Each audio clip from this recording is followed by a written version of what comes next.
SEMTA presenta Transformando Conflictos.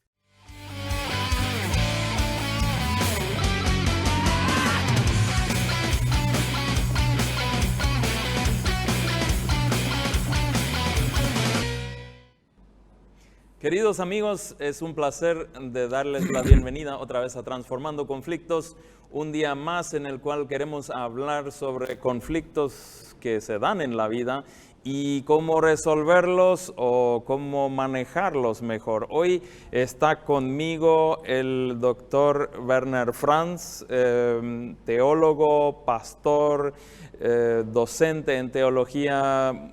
Muy cordial bienvenida. Gracias, muchas gracias. Vamos a hablar sobre su tesis doctoral. Ha escrito una tesis en teología con el título Ética empresarial arraigada en la iglesia.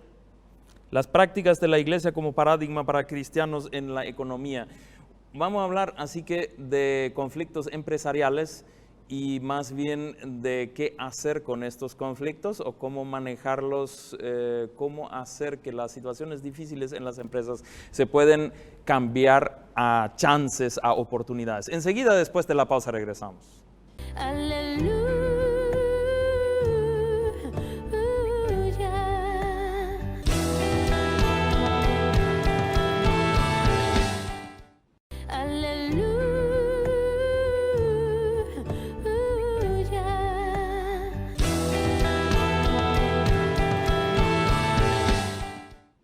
Estamos hablando con el doctor Werner Franz sobre su tesis doctoral Ética empresarial arraigada en la iglesia. Señor Franz, ¿a qué se refiere ética empresarial arraigada en la iglesia? Bueno, ética empresarial es la ética en las empresas o las instituciones de actividades económicas. Ética es la enseñanza sobre aquello que es conducta correcta. Esa es la ética. Y ética empresarial arraigada en la iglesia comienza con esta idea de que Dios, y por supuesto lo que estamos hablando es ética cristiana, surge de esta idea de que Dios eligió un pueblo, un grupo de personas en particular, que es la iglesia. Dio instrucciones de comportamiento a la iglesia en los diferentes ámbitos, y estas instrucciones de comportamiento, esa es la tesis, es aplicable en cierta manera, en una forma como paradigma, como comparación, como aplicación a todas las otras áreas de la vida, en ese caso particular al área de las actividades económicas. En otras palabras, las instrucciones de comportamiento en el ámbito de la iglesia son aplicables a la actividad empresarial y a otras áreas de la vida. En el subtítulo decía las prácticas de la iglesia. ¿De qué prácticas estamos hablando ahí? Prácticas, bueno, hay unas cuantas prácticas de la iglesia. Yo seleccioné 5 prácticas que son actividades, que son verificables, que son conductas visibles, conductas imitables, inclusive podríamos decir fácilmente reconocibles. 5. Ok. ¿Cuáles son? ¿Quiere que ¿Cuáles lo son? mencione? Sí, por favor. Me gustaría escucharlo. Las 5 trabajan todo en el ámbito de relacionamientos, de conducta, de actitud básica. La primera práctica de la iglesia sobre la cual se trata es el diálogo reconciliador. Dialogar, hablar uno con el otro en una forma reconciliador, basado básicamente en el texto de Mateo 15, que habla de Mateo 18, que habla de la reconciliación y de cómo resolver conflictos. De lo que ya hemos hablado aquí varias veces. Mismo, Mateo 18, hablar primero directo, después buscar ayuda, etc. La segunda práctica de la cual estoy hablando es la práctica de compartir en lo económico. Compartir en lo económico, compartir los bienes materiales. La iglesia primitiva, las instrucciones de Pablo, la práctica y la vida de Jesús mostraban ampliamente que esto es una de las prácticas centrales de la Iglesia, de los seguidores de Cristo, por lo tanto es una de las prácticas centrales para la Iglesia. Tiene que ver con la disposición de sacrificar algo para compartirlo con aquellos que lo necesitan. ¿En qué se basa esto en la Biblia? Tenemos ¿Dónde lo vemos? textos claves como, por ejemplo, Hechos 2 y 4, esos relatos de cómo la iglesia funcionaba. Pero especialmente también está ese texto en 1 Corintios 11, el texto que describe la conducta en el marco de la Cena del Señor. Allí Pablo dice, algunos tienen mucho y comen y se sacian, pero olvidan de aquellos que no tienen para comer, que no tienen para disfrutar la vida, y esto no puedo alabar, esto no agrada a Dios. Por esto la práctica de compartir en lo económico es una de las prácticas esenciales. Y es atado a algo tan esencial como la Santa Cena. Absolutamente. Porque la Santa Cena está directamente después de esa descripción de esa mala práctica y después de las palabras de institución de la Cena del Señor.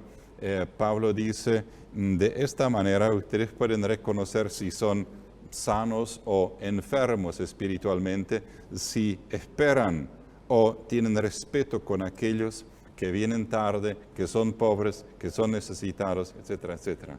Es muy atado a esto, sí. Así que mi relación con el prójimo en la iglesia, o quizás más allá de la iglesia, también tiene una relación directa con mi relación con Dios.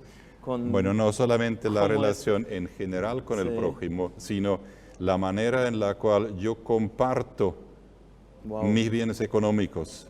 Esto tiene que ver, y esto es un medidor o un indicador, diríamos, de mi espiritualidad, de mi relación con Dios. En eso se mide, sí. Eso es muy potente. En tercer lugar. Vamos a escuchar los otros. Sí.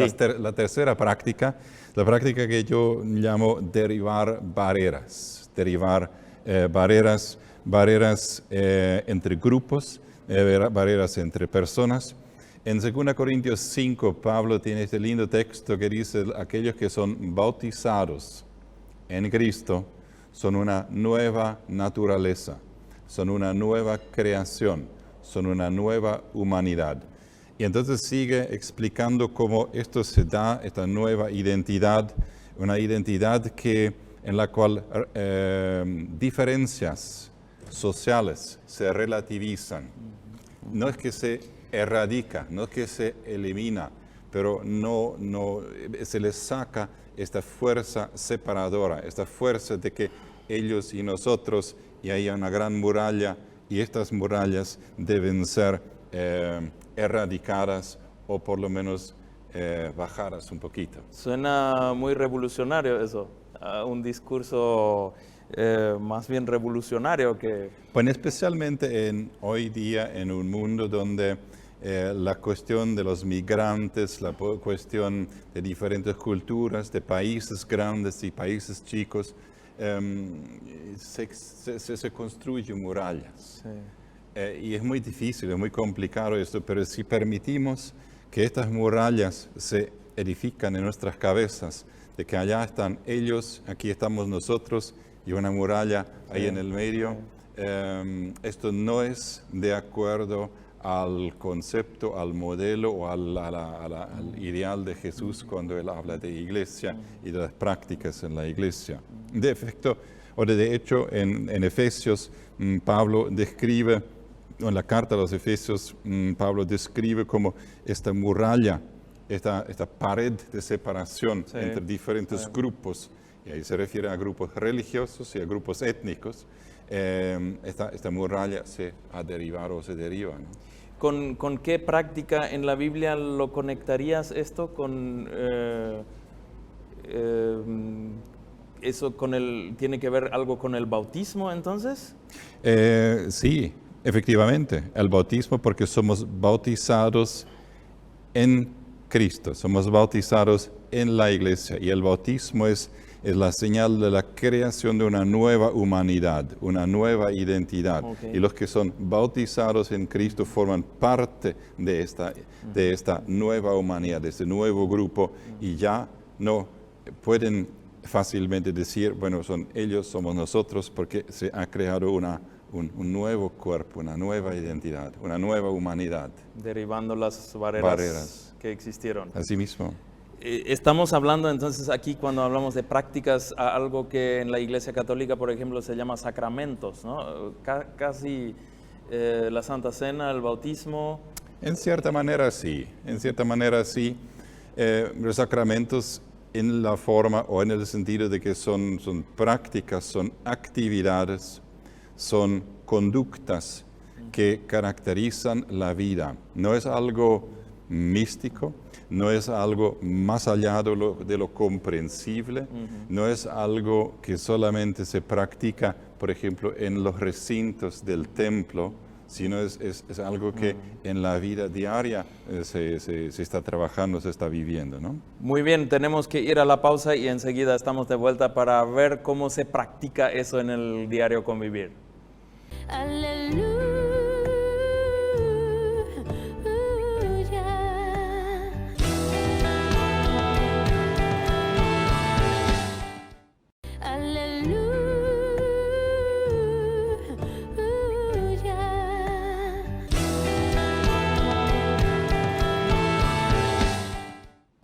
Ya de vuelta otra vez con el doctor Werner Franz hablando de prácticas en la iglesia que tienen que pueden ser un tipo de modelo, un tipo de ejemplo para convivencia entre personas.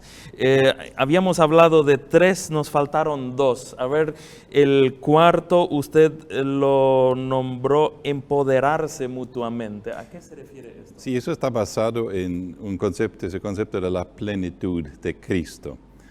Dice Pablo que estamos reunidos en la plenitud de Cristo. Y en la carta a los Efesios se le escribe que los maestros y los pastores y los evangelistas tienen la tarea, y algunos más tienen la tarea de empoderar, de capacitar a todos los seguidores de Cristo para que ellos puedan hacer la obra de Dios.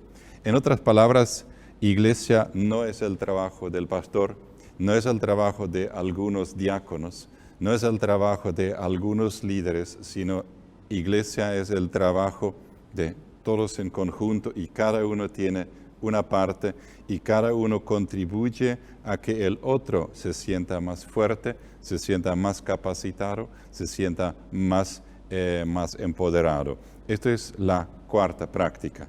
¿Cómo aplicaríamos para llegar ahora a la ética empresarial? ¿Qué consecuencias tendría eso, el empoderarse mutuamente como un ejemplo en una empresa? ¿Qué consecuencias tendría? Bueno, una de las consecuencias más visibles y más practicadas es lo que llamamos el trabajo en equipo. Sí. El trabajo en equipo es el trabajo donde cada uno tiene un rol y un aporte importante. No es que uno trabaja y todos los otros miran o quizás solamente hacen lo que el otro dice, sino el trabajo en equipo es cada uno recibe empoderamiento, recibe capacitación, recibe motivación para aportar su grano de arena. Por ejemplo, una fábrica de autos, por ejemplo. Una fábrica de autos, si todos tienen este concepto, la limpiadora, el que abre las puertas, el que construye los neumáticos, el que arma el motor, si todos tienen ese concepto de que yo contribuyo a que salga un coche, listo, funcional, lindo, perfecto, mejor calidad. Yo contribuyo a esto y cada uno tiene una parte. Cada uno tiene una parte. No, hemos pensado por mucho tiempo que la Biblia tiene un concepto de que todo tiene que ser muy piramidal, que uno dice todo y que eso va en cierto sentido en contra del trabajo en equipo, que trabajo de equipo es más bien cosa moderna, democrática. Me llama la atención encontrar en la Biblia bases para esto. Bueno, esto de la plenitud en Cristo o el empoderamiento mutuo o también la idea de derribar barreras, estos son los fundamentos cristianos, bíblicos para la democracia. La democracia tiene en esto su fundamento. Ahora hay desviaciones, hay abusos de aquello que es democracia, pero democracia en el sentido original, en el sentido mejor de la palabra, es personas trabajando juntos para que todos puedan vivir bien. Y para esto cada uno tiene que aportar su parte, cada uno tiene que aportar una parte importante. Esto es empoderarse mutuamente. Y si esto funciona, entonces van a funcionar mejor las empresas, sin ninguna duda. Cierto. Eso creo que apunta también el quinto punto que acá está mencionado, decidir juntos. Decidir juntos, sí. Como alguien dijo, y voy a comenzar ahí de la práctica, Sí. como alguien dijo, esto es porque los japoneses construyen coches mejores que los norteamericanos. Porque los japoneses en su industria automotriz están muy dirigidos, muy metidos en decidir juntos y trabajan juntos, toman decisiones juntos. Cada uno de los obreros, cada uno de los miles, no solamente hace algo, sino contribuye también. Y cuando se decide el modelo de un coche, cuando se decide la fabricación de alguna parte, todos participan, todos contribuyen, no solamente algunos especialistas. Y en ese sentido, esta práctica de decidir juntos aporta sabiduría de mucha gente. Sí. Y en eso sí. está entonces la quinta práctica, el decidir juntos, o la regla de Pablo, y esto se basa especialmente también en ese capítulo 15 de Hechos, donde describe esta conferencia que tenían, donde todos juntos estaban decidiendo, algunos aportaban más, otros menos, pero finalmente dice, y el Espíritu de Dios y nosotros hemos decidido, así nos parece bien. A eso se va, y hay algunos más textos, pero ahí especialmente se radica, ¿no? Cuando en la iglesia llegamos realmente a un consenso sobre un punto, siempre me parece que tiene que ser por el Espíritu Santo nomás, porque ese milagro sin el Espíritu Santo no sería posible, ¿no? De llegar todos a un acuerdo en qué es lo que queremos, qué es lo que buscamos y cómo vamos a llegar ahí. Así. Pero es justamente en eso donde tenemos que, de alguna manera, quizás sacarle lo misterioso de lo que es el Espíritu Santo. El Espíritu Santo es el que forma en nosotros las capacidades de dialogar, las capacidades de escuchar, las capacidades de ver conjuntamente el bien del otro, la gloria, la honra de Dios, el proyecto de Jesús y todo esto. Y entonces conjuntamente estamos mirando a esto. Ahora eso en la práctica es difícil. Yo he sido pastor por unos cuantos años y cada vez me doy cuenta cuán idealistas son estas partes. Sí. Pero así es Dios y así es la Biblia. Nos pone delante el ideal de estas 5 prácticas en ese sentido. Y entonces dice Dios, ahora trabajan con eso. Y no solamente dentro de la iglesia, sino transformen el mundo y hagan que el mundo también pueda verlo y pueda imitarlo. Y de hecho, lo ha hecho muchas veces, como usé el ejemplo de la democracia, ¿no? ¿Podés dar un ejemplo, por ejemplo, del segundo, Sí. de la segunda práctica que mencionábamos, el compartir lo económico? Por supuesto, el sistemas de impuestos bien conceptualizados, bien desarrollados, tienen ese principio, compartir económico. Los que tienen más, aportan más. Por esto, en un sistema bien desarrollado de impuestos del ingreso, son sistemas de impuestos donde aquellos que ganan más no solamente tienen un aporte numérico más, sino también el porcentaje aumenta. Por ejemplo, los que ganan muy poco, el porcentaje es bajo, los que ganan más, el porcentaje va más, por supuesto, los números son mucho más grandes. Eso significa, y ahí desarrollar buenos sistemas de implementarlo en una forma, y entonces, como algunos especialistas, especialmente cristianos también de impuestos, dicen, deberíamos estar muy agradecidos de poder pagar impuestos, porque lo hacemos dentro de un sistema que a nosotros nos ha permitido progresar y queremos aportar mucho para que este sistema, para que esta sociedad pueda seguir viviendo y pueda seguir prosperando. Sería un ejemplo. Será un testimonio muy poderoso cuando nosotros estaremos agradecidos por poder pagar impuestos, realmente. Sí. Tenemos que interrumpir otra vez brevemente, enseguida estamos de vuelta.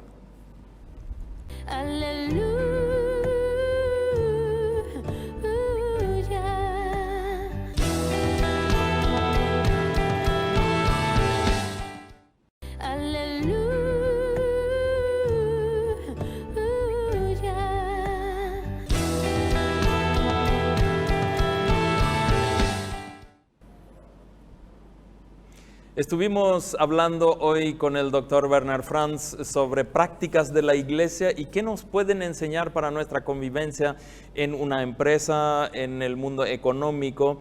5 principios, 5 prácticas, actitudes hemos mirado que se puede transferir a muchos otros ámbitos de la vida. Hemos hablado del diálogo reconciliador, de hablar los problemas hasta resolverlos. Hemos hablado del compartir lo económico. Y ahí lo que más me quedó en mente, el estar agradecido de poder pagar impuestos para compartir al bien común. El tema de derribar barreras, de unir grupos que estaban separados quizás y encontrar una convivencia, empoderarse mutuamente, trabajar en equipo y como quinto el decidir juntos, de tomar decisiones en consenso, en común acuerdo. Tema muy interesante, muy teológico, por cierto, pero con tremendas consecuencias para la práctica, me parece. No sé si usted nos puede juntar todo esto para finalizarlo con alguna palabra clave. Bueno, cuando dices palabras muy teológicas, claro, porque son palabras de Dios. Así es. Teología es la palabra de Dios. En ese sentido es esto. Y cuando estamos entendiendo y cuando estamos practicando que Dios perdona y que Él promueve la reconciliación, vamos a tratar de imitarlo a Dios. En la medida en la cual estamos experimentando a Dios y a Jesús como un Dios productivo, trabaja, y un Dios generoso, que da abundantemente, vamos a tratar de imitarlo y ser de forma igual. Si nosotros vemos que Dios es un Dios quien busca la reconciliación entre grupos, derribar barreras entre grupos, entre personas, grupos étnicos, tanto más que experimentamos a este Dios en esta forma, vamos a querer imitarlo en esta forma. Y en la medida en la cual vemos que Dios da poder a las personas, mucho poder, poder de decisión, poder de actuar, de esa manera vamos a querer imitarlo a Dios para también empoderar a otros, motivar a otros y trabajar para el bien y para la honra de Dios y para la salvación de las personas. Y finalmente en la manera en la cual experimentamos que Dios nos toma muy en serio y Dios valora nuestros aportes y es un Dios de diálogo, de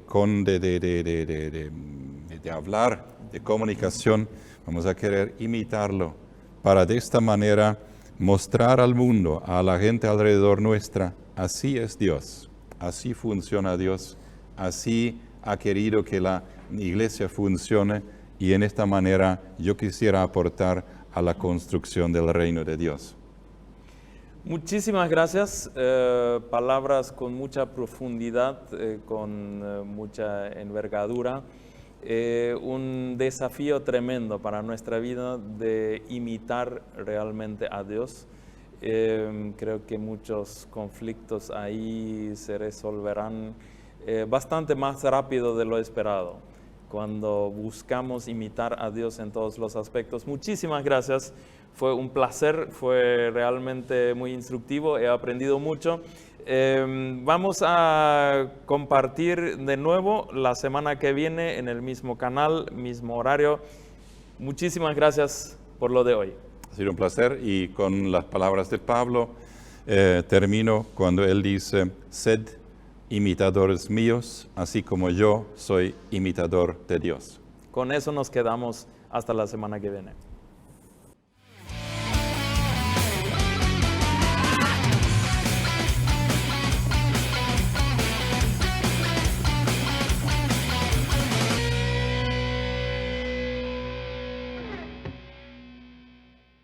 SEMTA presentó Transformando Conflictos.